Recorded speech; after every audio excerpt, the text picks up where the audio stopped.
já aproveita esse gancho para a pergunta do dia. É dia do abraço, mas a pergunta do dia é: você tem alguma relíquia de família guardada com carinho? Sabe aquele quadro redondo que tinha um casal pintado? É muito comum, a gente vê em muitos lares, né? Tem aí na sua casa uma máquina de costura antiga? Manda pra gente. 988-846107. Como programa, você sabe, né? Todo dia a gente pensa em algo muito especial para você. A gente vai falar também sobre culinária de alta gastronomia. Ele é jovem, talentoso, criativo e tem conquistado cada vez mais espaço no mundo da gastronomia, não só brasileira, como também internacional. Hoje, o nosso estúdio recebe o chefe Vitor Bourguignon, que combina técnica, paixão e tempero, tudo especial em tudo que faz, né? Tanto que ele, com uma agenda bem disputada, está aqui com a gente, dando a honra dessa visita. Boa tarde, Vitor. Bem-vindo. Boa tarde, obrigado. É um prazer estar aqui hoje com você e com todo o público que nos assiste para falar um pouquinho de alguma coisa que eu amo, que é a gastronomia, que é a cozinha, contar um pouquinho da minha história. Sei que o tempo é curto, mas então vou deixar você conduzir, que eu tenho certeza que será feito com maestria. Você viu ali a reportagem, né, sobre uma família alemã, que é muito comum. Aí eu perguntei, Vitor, e Bourguignon? Né? Qual a origem do teu sobrenome? É francês. França. E aí, qual que é a origem? É da região da Borgonha, é uma região ao sul da França, conhecida pelos vinhos da Borgonha, que são vinhos que são conhecidos por serem um dos melhores do mundo.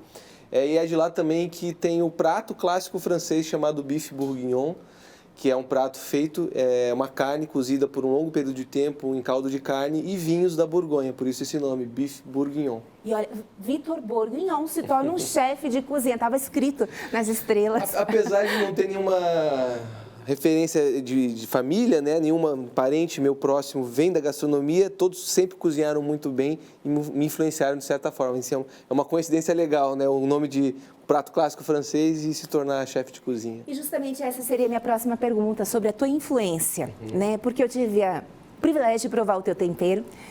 E é algo assim muito, muito forte. Tem uma identidade, né? Sim. Assim como um pintor, a gente acaba identificando no quadro que esse é de tal artista. Eu acho que quem come a sua comida já tem uma noção do seu tempero. Tem uma influência aí de alguém em especial? Olha, a minha base gastronômica, como o meu nome já sugere, ela é francesa, que é a mãe das gastronomias, então as bases, as técnicas vêm da gastronomia francesa. Eu tenho muita influência dentro de casa, minha mãe sempre cozinhou super bem, minha avó também. E eu mesclei essas duas referências para me colocar também na cozinha de uma maneira super natural. Antes de pensar em ser chefe de cozinha, sempre gostava de ajudar em casa, então foi algo que aconteceu naturalmente para mim. Então elas são as minhas maiores referências e dentro da gastronomia a maior vertente que eu tenho é a gastronomia francesa e também o mundo do fogo, do churrasco, da brasa. E muito jovem, né? Ele é muito experiente e muito jovem. Bem, considerando aqui o nosso espaço, eu falei, Vitor, o que você podia aí compartilhar, ensinar pra gente? E aí, o que você propõe, Vitor? Então, a gente está com um evento, eu estou aqui em Jaraguá preparando 2 noites de jantar e essa aqui é uma das entradinhas que a gente serve e quando a gente bola um cardápio a gente pensa em trazer um pouco da nossa identidade, mas também que converse com a identidade do nosso público local, dos nossos clientes que vão estar aqui da região. Então eu trouxe um prato que é típico de Curitiba, que é a carne de onça, mas que é muito similar a um prato clássico também aqui do sul, que é a racapeta, né? Então é uma carne crua com temperos diferentes. Aqui a gente pega um patinho moído, super limpo, sem nada de gordura, tempera com uma cebola que a gente processa ou rala, dá aquela boa enxugada, ela vai soltar bastante líquido e você tempera com bastante cebola e bastante alho. É daí que vem o nome carne de onça. Muitas vezes as pessoas falam, mas carne de onça? Não, primeiro, não é feita de onça.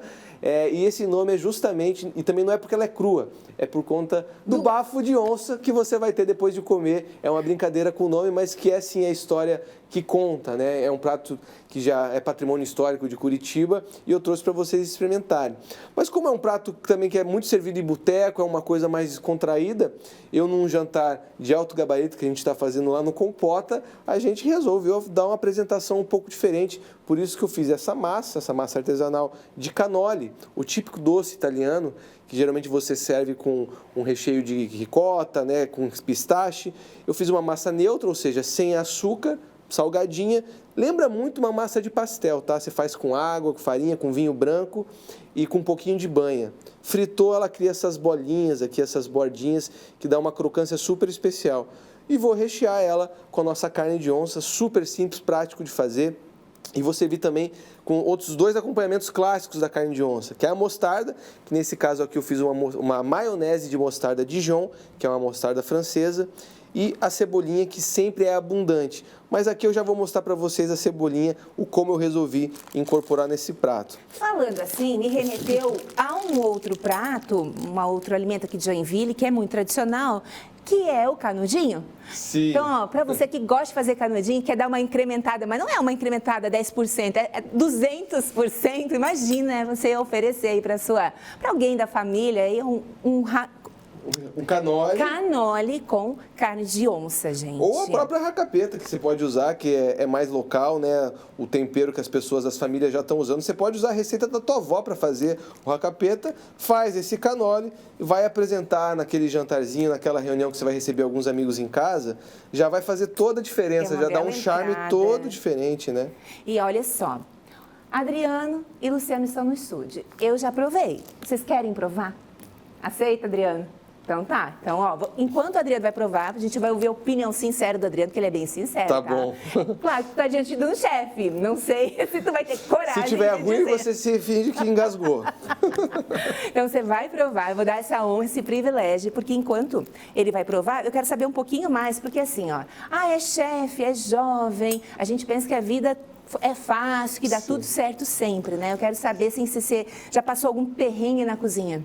Olha, passei e já passei perrengues televisionados, né? Já participei de realities gastronômicos e as pessoas lembram muito de mim de uma situação onde eu cortei o dedo de uma maneira muito feia, tive que sair, tomar ponto, isso tudo com a câmera aqui na minha frente, tendo que cozinhar. Então, a cozinha, esses acidentes, eles fazem parte. Você não se queimar, você não se cortar, só tem um jeito, que é não cozinhando.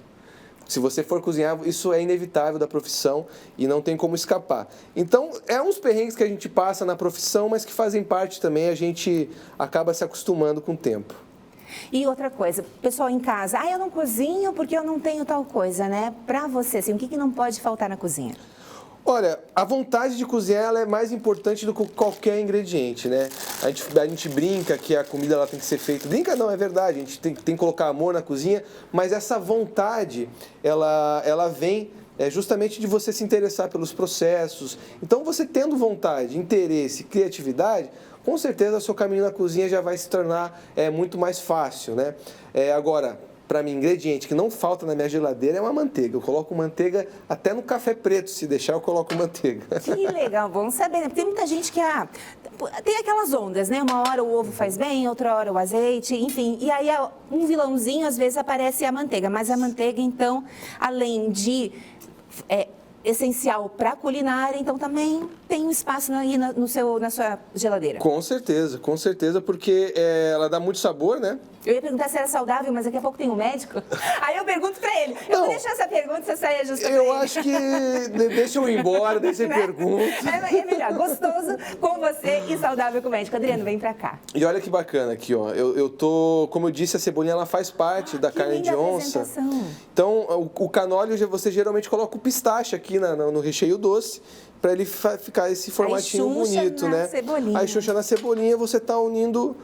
Isso é uma forma de você utilizar a criatividade ao seu favor, né? Sem inventar a roda, a gente está falando de carne de onça com cebolinha, que faz muito sentido.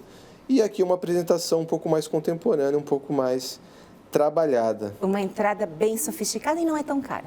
Não é cara, porque né? A gente está falando de patinho moído. O importante mesmo é que ele seja bem limpinho, para que não tenha pedaços de gordura. Perfeito. Né? Vem para cá, Adriano. Calma que eu vou empratar. Calma. Vem, pode vir. Inclusive, essa aqui é a nossa entradinha do jantar de hoje. Lembrando que a gente tem algumas vagas ainda. Então, para quem for de Jaraguá do Sul e região, tá todo mundo convidado. Manda uma mensagem lá no Restaurante Compota ou dá uma ligada no 99-180-7734. Reserva a sua vaga. Tem mais 2 ou 3 mesas.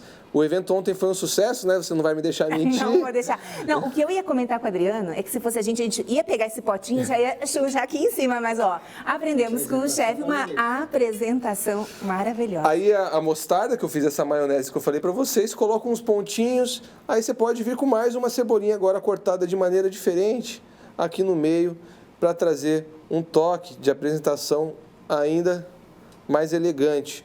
Ó, a gente está falando de ingredientes simples, né? Cebolinha, carne de patinho, uma mostardinha.